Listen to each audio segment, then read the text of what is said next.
நீங்கள் சொன்ன கேள்வி நான் 30% எக்ஸ்ட்ரா செலவு பண்ணுறேன் அப்படின்னு சொன்னீங்கன்னா அதுக்கு நான் உங்களை தான் திருப்பி கேள்வி கேட்கணும், ஏன் அவ்வளோ செலவு பண்ணுறீங்க? அதுதான் அந்த ஃபேமிலி எபிலிட்டின்னு ஒன்று இருக்குல்ல. அப்போ நீங்கள் என்ன பண்ணணும்னா வேற வேலைக்கு போகணும், அந்த 30% பிரிட்ஜ் பண்ணக்கூடிய வேலைக்கு போகணும். ஸோ நான் அந்த இஎம்ஐ அடைக்கிறதுக்காக இங்கே ஒரு கிரெடிட் கார்டு வாங்குறேன். ஆமாம், இந்த கிரெடிட் கார்டில் என்னால் கட்ட முடியல. ஸோ இதை மேட்ச் பண்ணுறதுக்கான வழிகள் எதுனா இருக்கா? இதை மேட்ச் பண்ணுற வழிகள் ஒரு நல்ல நிதி ஆலோசகரை பார்த்து ஆலோசனை பெறுறது தான் நல்ல வழி. வேற என்ன வழி இருக்கு? 1 லட்ச ரூபா சம்பளம் வாங்குறவங்களுக்கு அவங்களால எந்த சேவிங்ஸும் பண்ண முடியல. 15,000 ரூபா சம்பளம் வாங்குறவங்க மாதம் 500 ரூபா சேவ் பண்ணுறாங்க. குறைஞ்சபட்சம் 30% சேவிங்ஸும் போயாகும். அந்த அமௌண்ட் சேவிங்ஸ் போல் அப்படின்னு சொன்னால் உங்களுடைய பட்ஜெட்டிங்கில் ஒரு ப்ராப்ளம் இருக்குது அப்படின்னா, வெளியாட்களை இம்ப்ரெஸ் பண்ணுறதுக்காக பொருட்கள் நீங்கள் வாங்க ஆரம்பிச்சிங்கன்னா ஒன்று இருக்கிற நல்ல பொருளை நீங்கள் விற்க வேண்டியதான் வரும். It depends on your family condition. Therefore, how much I spend and how much I get. குறைந்த விலை நிறைந்த தரம், தங்கள் தேவைகள் அனைத்தும் ஒரே இடத்தில். ஜெயச்சந்திரன். மெரிபா பன்னீர் சோடா. I trust மெரிபா. இன்வெஸ்ட்மெண்ட் எதெல்லாம் பண்ணலாம், எப்படிலாம் சேவிங்ஸ் பண்ணலாம்? யங்ஸ்டர்ஸாக இருக்கட்டும், குடும்ப தலைவர்கள் தலைவிகளாக இருக்கட்டும், அவங்களுக்கு எல்லாருக்குமே வந்து எதில் இன்வெஸ்ட் பண்ணலாம், எப்படி இன்வெஸ்ட் பண்ணால் அதை இன்க்ரீஸ் பண்ணலாம், அந்த மாதிரியான டவுட்ஸ் நிறைய பேருக்கு இருக்குது, எனக்குமே கூட இருக்குது. ஸோ இந்த இடத்துல நான் ஒரு 25,000 சம்பளம் வாங்குறேன், நான் மாதம் எவ்வளோ சேவிங்ஸ் பண்ணணும், எப்படிலாம் சேவிங்ஸ் பண்ணணும் அப்படின்ற விஷயங்களை எனக்கு சொன்னீங்கன்னா நல்லாயிருக்கும் சார். ஸோ இதில் வந்து இப்போ வந்து கரண்ட்டாக இருக்கக்கூடிய ஜென்ரேஷனை பற்றி நம்ம பேசுவோம். லாஸ்ட் ஒரு 30-40 வருஷம், ஒரு 50 வருஷம் நீங்கள் பீரியட் எடுத்துக்கிட்டிங்கன்னு வச்சுங்களேன். நம்ம பேரண்ட் ஜென்ரேஷனில் இருக்கிறவங்க அவங்க என்ன சொல்லுவாங்க, நீங்கள் வந்து வீடு வாங்குங்க, வீடு வந்து நல்ல ஒரு ரிட்டர்ன்ஸ் கொடுக்கும் அப்படிங்கிறத சொல்லுவாங்க. அதுக்கு முந்தின இருக்கக்கூடிய ஜென்ரேஷன் எடுத்துக்கிட்டிங்கன்னா எஃப்டியில் இன்வெஸ்ட் பண்ணுங்க அப்படிங்கிற ஒரு ஒப்பீனியனை அவங்க கொடுப்பாங்க. ஸோ இப்போ நம்மளும் அதே எஃப்டிலையும் வீட்லேயும் நம்ம இருந்தோம் அப்படின்னு சொன்னோம்னா நம்மளால் வந்து பணம் பார்க்க முடியாது. ஸோ ஃபினான்ஷியலைசேஷன் ஆஃப் சேவிங்ஸுங்கிற கான்செப்ட் வந்து கடந்த ஒரு 10 வருஷமாகவே ரொம்ப டீப் ரூட்டடாக போயிட்டுருக்கு. ஸோ அதனால் இன்றைக்கி இருக்கக்கூடிய காலகட்டங்களில் equity as an asset class, அந்த அசெட் கிளாஸில் நீங்கள் இன்வெஸ்ட் பண்ணால் தான் உங்களால் ஒரு அதிகமான ரிட்டர்ன்ஸை ஜென்ரேட் பண்ண முடியும், இன்ஃப்ளேஷனை பீட் பண்ணி இருக்கக்கூடிய ரிட்டர்ன்ஸை ஜென்ரேட் பண்ண முடியும் அப்படிங்கிற ஒரு சுச்சுவேஷன் இருக்குது. ஓகே, பேசிக்கலி 4 அசெட் கிளாஸுங்க: real estate, fixed deposit, gold, equity. இந்த 4லையும் பார்த்தீங்கன்னா கோல்டு இன்னி தேதிக்கு எடுத்துக்கிட்டோம்னா கடந்த 10 வருஷமோ 20 வருஷமோ ஆவரேஜ் எடுத்துக்கிட்டோம்னா 10% ரிட்டர்ன் இருக்கும். இதே நீங்கள் ஒரு 2 வருஷம் முன்னாடி மேலே போயிட்டீங்கன்னு வச்சுங்க, கோல்டு வந்து 7%க்கு மேலே ரிட்டர்ன் கொடுக்கல. இன்னைக்கு கடந்த ஒரு வருஷத்தில் ஏறின ப்ரைஸ்னால ஒரு 10 வருஷம் 20 வருஷத்தோட ரிட்டர்ன்ஸ் வந்து கேமஃப்ளாஜ் ஆகுது கோல்டில். சரிங்களா? கோல்டில் இன்னி தேதிக்கு 10% இருக்குது, ஆனால் நம்ம லாங் டேர்ம் ஆவரேஜ் எடுத்துக்கிட்டோம்னா 7-8% மட்டும்தான். ரியல் எஸ்டேட்டில் நீங்கள் வாங்கும்பொழுது அப்பார்ட்மெண்ட் வாங்கினீங்கன்னா 2-3% ரெண்டல் ரிட்டர்ன், கமர்ஷியல் வாங்கினீங்கன்னா 4-4.5% ரிட்டர்ன்ஸ், அப்ரிசியேஷன் பார்த்தீங்கன்னா 5-6% மட்டும்தான். அன்லெஸ் நீங்கள் வந்து ஏதாவது ஒரு பைபாஸ் ரோடு வரக்கூடிய இடம், ஒரு பஸ் ஸ்டாண்ட் வரக்கூடிய இடத்துல நீங்கள் வாங்கியிருக்கீங்க, அது வந்து பன்மடங்கு இம்மிடியட்டாக ஓவர் நைட் ஏறுதுங்கிற ஒரு பட்சத்தில் ரியல் எஸ்டேட்டில் ஒரு பெரிய ரிட்டர்ன்ஸ் வரல. ரியல் எஸ்டேட்டில் என்ன ப்ராப்ளம்னா, it is a combination of white money and black money. இதை நம்ம ஓப்பனாக பேசி தான் அவனை வேறு வழி கிடையாது. யார்கிட்ட போனாலும் ஒரு 50 லட்ச ரூபா இடம் சொல்கிறாங்கன்னா கைட்லைன் வேல்யூ 30 லட்சம் இருக்குது, பாக்கியை கேஷாக கொடுக்கணும் தான் கேட்பாங்க. சரிங்களா? இது ஒரு விஷயம். எஃப்டியில் பொறுத்த வரைக்கும் 7% இன்ட்ரெஸ்ட்டு. நீங்கள் டாக்ஸபிள் ஸ்லாபில் இருந்தீங்கன்னா 20-30% டாக்ஸ் போயிடுச்சுன்னா கையில் 5% தான் நிற்கும். ஸோ இதை பார்க்கும்பொழுது உங்களுக்கு இருக்கக்கூடிய பெஸ்ட் அசெட் கிளாஸ் ஈக்விட்டி மட்டும்தான். ஒரு 10%க்கு மேலே ரிட்டர்ன் ஜென்ரேட் பண்ணணும் அப்படின்னு சொன்னால் equity is only asset class where you will be able to generate 10% and above. சரிங்களா? இது ஒரு பாயிண்ட்டு. எவ்வளோ பர்சன்டேஜ் சேவ் பண்ணணும்? 25,000 சம்பளம் வருதா, நீங்கள் 10,000 வேணாலும் சம்பளம் வாங்க, 1 லட்சம் வேணாலும் சம்பளம் வாங்க, குறைஞ்சபட்சம் 30-40% சேவிங்ஸுக்கு போயாகணும். அந்த அமௌண்ட் சேவிங்ஸ் போல் அப்படின்னு சொன்னால் உங்களுடைய பட்ஜெட்டிங்கில் ஒரு ப்ராப்ளம் இருக்குது அப்படின்னா. இல்லை சார், இப்போ சேவிங்ஸ் சொல்லும்போது என்னால் 30% முடியல, ஏன்னா எனக்கு 30% நான் வாங்குற சேலரியிலேருந்து எக்ஸஸாக இருக்குது செலவே. ஸோ அதுக்கு நான் என்ன பண்ணணும்? ஆமாம், ஒரு இது important. It depends on your family condition. For example, you are a person who is married. 2 பேரும் ஏர்ன் பண்ணுறீங்க அப்படின்னு சொன்னீங்கன்னா 2 பேரும் 25 ஏர்ன் பண்ணீங்கன்னா 50,000 வருது உங்களுக்கு, both of you join together. அப்போ நீங்கள் பிளான் பண்ணுறது வித் யுவர் சில்ட்ரன். நீங்கள் ரஃப் ரூல்மா 30% இஸ் த ரஃப் ரூல் உங்களுடைய இன்கமில். ஆனால் இப்போ இருக்கிற இதில் நீங்கள் 2009 30,000 rupees வாங்கினீங்கன்னா இப்போ அதே அதே ஸ்டேட்டஸ் நீங்கள் மெயின்டைன் பண்ணணும்னா 1,20,000 ரூபாய் தேவைப்படும். ஓகே. அதனால இப்போ நீங்கள் இப்போ கேட்குற 25,000ல் நீங்கள் மேக்ஸிமம் 30%னா நீங்கள் பார்த்தீங்கன்னா ஒரு 7,000 rupees யூ கேன் சேவ். ஆனால் it is not at the cost of your own food அதெல்லாம் கட் பண்ணக்கூடாது. நீங்கள் பேசிக்காக உங்களுடைய ரெண்ட்டு, வீட்டுக்கு கொடுக்க வேண்டிய ரெண்ட்டு, சில்ட்ரனுக்கு படிக்க வேண்டியது, இது எல்லாமே நீங்கள் பிளான் பண்ணிக்கிட்டு அதில் இருக்கிற ரிமைனிங் அமௌண்ட்டை நீங்கள் வைஸாக இன்வெஸ்ட் பண்ணணும். ஓகே. இப்போ உங்களுக்கு it all depends upon the person. ஒரு பேச்சுலர் ஒரு ஜஸ்ட் 25,000 இப்போ ஸ்டார்ட் பண்ணுறாருன்னா definitely he has he stays in a small small bedroom where he is paying 5,000 interest. He can saving potential அவருக்கு நிறைய இருக்கும். அப்போ he has to save, intelligent-ஆக save பண்ணணும். That is a time where he should not go for extreme things like இப்போ iPhone நமக்கு வருது, சடனாக அந்த யங்ஸ்டர்ஸ் எல்லாம் வாங்குறவங்கெல்லாம் பார்த்தீங்கன்னா youngsters are coming here. That is not a good investment.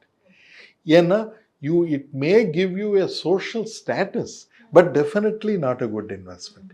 Therefore இந்த இன்வெஸ்ட்மெண்ட்ன்றது ரொம்ப ஏர்லியர்லேருந்தே இவ்வளோ எனக்கு வருது, இனிமேல் எனக்கு எவ்வளோ வரப்போகுது, இது ரெண்டு.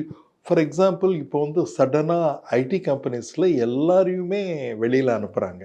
இப்போ 10-12 இயர்ஸ் சர்வீஸில் இருக்கிறவங்க நிறைய பேர் நான் ரிசர்ச் பண்ணியிருக்கேன் கவர்மெண்ட் ஆஃப் அதில் பார்க்கும்போது அவங்களுக்கு இப்போ எல்லாருக்குமே இஎம்ஐஸ் ஹவுசிங், பெரிய பெரிய வீடுங்க வாங்கியிருக்காங்க, கார்ஸ் வாங்கியிருக்காங்க.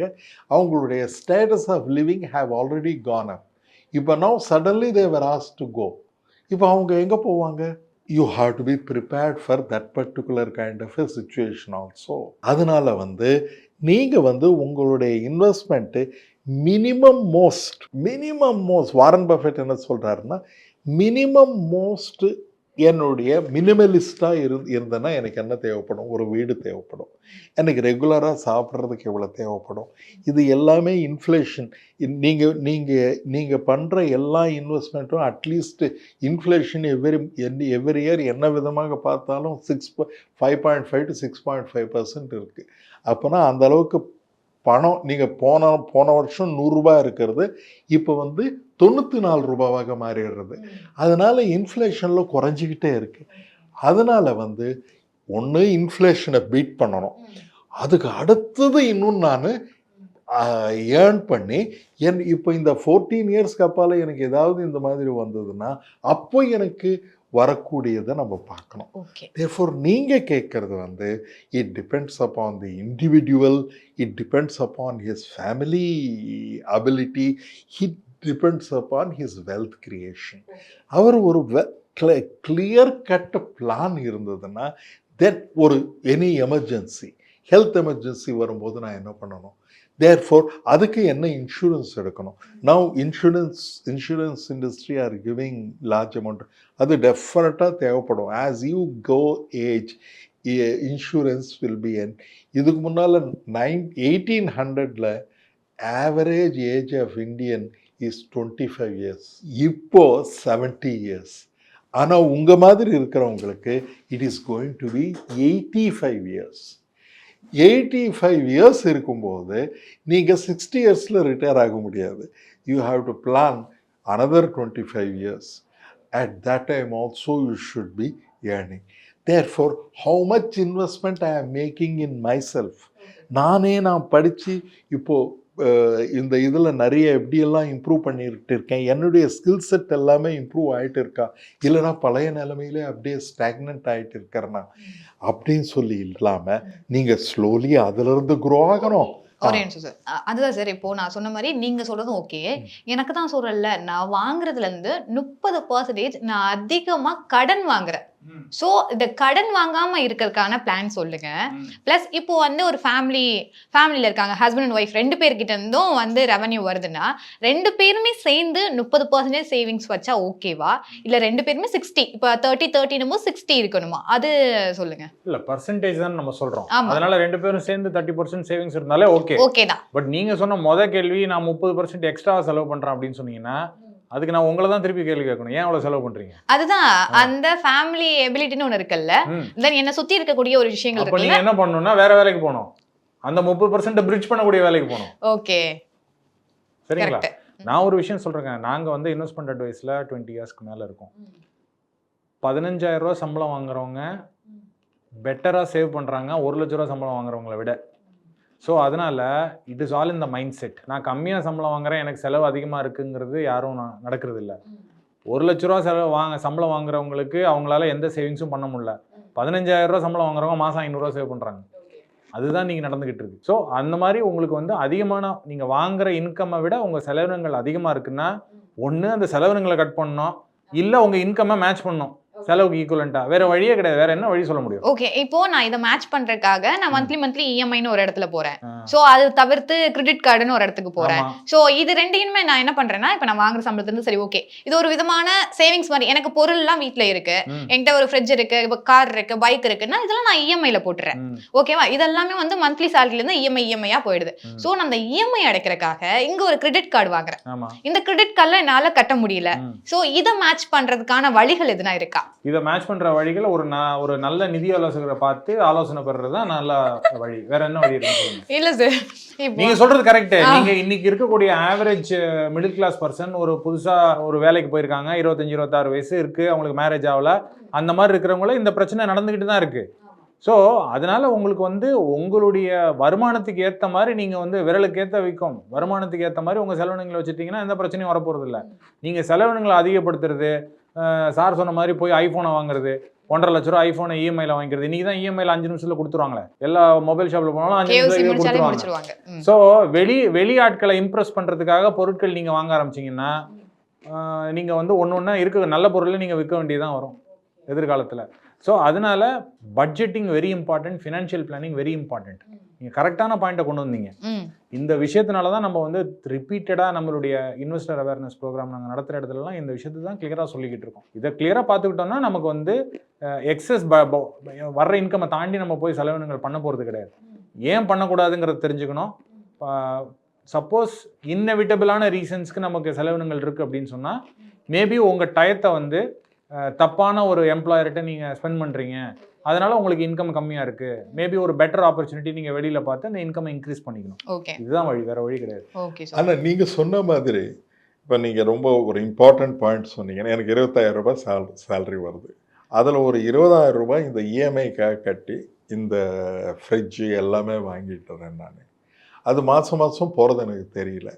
தேர்ஃபோர் மிச்சம் 5,000 ருபீஸில் நான் அப்படியே மேனேஜ் பண்ணிகிட்டு இருக்கேன். இது ஒரு கரெக்டான மெத்தடா அப்படின்னு கேட்குறீங்க. இந்த மெத்தட்னால தான் என்ன ஆச்சுன்னா, இப்போ வந்து இது இன்கம் வந்து கான்ஸ்டண்ட்டாக உங்களுக்கு எவ்ரி மந்த்தும் இப்படியே வரும் for the rest of your லைஃப்னா அது கரெக்ட். ப்ரைவேட் கம்பெனிஸில் அந்த மாதிரி தான் 2007 சப் பிரைம் கிரைசிஸ்ன்னு அமெரிக்காவில் வந்தது. சப் பிரைம் கிரைசிஸ்னால் வீடு வந்து யாருக்கெல்லாம் முடியாதவங்களோ அவங்களுக்கு எல்லாருக்குமே இந்த இஎம்ஐ போட்டு கொடுத்துட்டாங்க. உலக எக்கானமியே ஸ்டாப் ஆயிடுச்சு. இது வந்து இந்த இஎம்ஐயில் வாங்கிறது வந்து it is not advisable in economic terms unless it is very pressing. ரொம்ப இம்பார்ட்டண்ட்டு. இப்போ வந்து நான் இப்போ ஒர்க் பண்ணிகிட்டு இருக்கேன். எனக்கு வந்து இப்போ அக்டோபர் 15th மைக்ரோசாஃப்ட் 11 வருது. என்னுடைய கம்ப்யூட்டர் 10ல் இருக்குது. இந்த மைக்ரோசாஃப்ட் 11 வச்சுக்கிட்டோம்னா I will be able to learn better, do better அப்படின்னு சொன்னால் அந்த சமயத்தில் நீங்கள் வந்து இஎம்ஐயில் வாங்கிறது பெட்டர். பிகாஸ் அதனால் உங்களுக்கு இன்க்ரிமெண்டல் இன்கம் வருமானு பார்க்கணும். எவ்வளோ இன்க்ரிமெண்டல் இன்கம் எனக்கு வரும், எனக்கு அதனால் ஒரு 10% அதிகமான இன்க்ரிமெண்டல் இன்கம் வந்ததுன்னா definitely you go for EMI. Therefore how much I spend and how much I get. எப்போவுமே இந்த வேல்யூ அடிஷன் எவ்ரிடே நீங்கள் எவ்ரி மந்த் கேல்குலேட் பண்ணி, இப்போ both wife and husband both of you should sit and then talk about the budget. Father mother both of them should talk about the budget. இவ்வளோ வருதுமா, இவ்வளோ செலவு பண்ணுறேன், இவ்வளோ save பண்ணுறேன், இது கரெக்டாக. நம்ம செலவு பண்ணுறது அதிகமாக இருக்குன்னா எங்கெங்கெல்லாம் அதிகமான செலவு இருக்குது அதெல்லாம் குறைச்சிக்கலாம். பட் அதுக்குன்னு சொல்லி நம்ம சாப்பாடை குறைக்கிறதோ இந்த மாதிரி சுச்சுவேஷன் பண்ணக்கூடாது. And basic things we should always have. therefore நமக்கு இந்த மார்க்கெட்டிங் உலகத்தை பார்க்கும்போது நமக்கு எல்லாமே வாங்க தோணுது. அதை கண்ட்ரோல் பண்ணணும். ஓகே, அதுதான் நம்ம என்ன பண்ணுறோன்னா அதில் சைக்காலஜியில் ஒரு ஜஸ்ட் போஸ்ட்போன் யுவர் இமீடியசி. தேர்ஃபோர் யாரெல்லாம் இந்த மாதிரி போஸ்ட்போன் பண்ணுவாங்களோ இந்த இமீடியசியை, அவங்கெல்லாம் வாழ்க்கையில் கிரேட்டஸ்டாக இருந்திருக்காங்க. இது ஃப்ரம் ஏர்லி சைல்ட்ஹுட் ஆர் இப்போ நம்ம போஸ்ட்போன் யுவர் இமீடியட் கிராட்டிஃபிகேஷன்னு சொல்லுவாங்க. தேர்ஃபோர் நீங்கள் கம்பெனிஸ் கூட இப்போ இன்ஃபோசிஸ் 18,000 crores ப்ராஃபிட் வந்திருக்கு. அவங்க என்ன பண்ணியிருக்காங்க, இனி வரைக்கும் என்ன பண்ணிட்டு இருந்தாங்கன்னா அவங்க இன்வெஸ்ட் பண்ணிட்டு இருந்தாங்க. இந்த தடவை இன்வெஸ்ட் பண்ணாமல் திரும்பி ஷேர் ஹோல்டர்ஸ்க்கே கொடுத்துட்டாங்க. இப்போ இன்ஸ்டன்ட் கிராட்டிஃபிகேஷன் வேணும்னு சொல்லி இப்போ நமக்கு ஏஐயில் இன்வெஸ்ட்மெண்ட் பண்ணுறதுக்கு முடியலை. இண்டிவிஜுவலாக நம்ம என்ன தப்பு செய்கிறோமோ பெரிய பெரிய கம்பெனியும் அதே மாதிரி தான் தப்பு செய்யுது. அதனால் இந்த இன்ஸ்டன்ட் கிராட்டிஃபிகேஷன் இப்போ எனக்கு தேவையில்லை. Probably within another 2 years I will save some money, I will get it. Okay, இந்த மாதிரி நம்ம பார்க்கலாம். குறைந்த விலை நிறைந்த தரம் தங்கள் தேவைகள் அனைத்தும் ஒரே இடத்தில். ஜெயச்சந்திரன். மெரிபா பன்னீர் சோடா. I trust மெரிபா.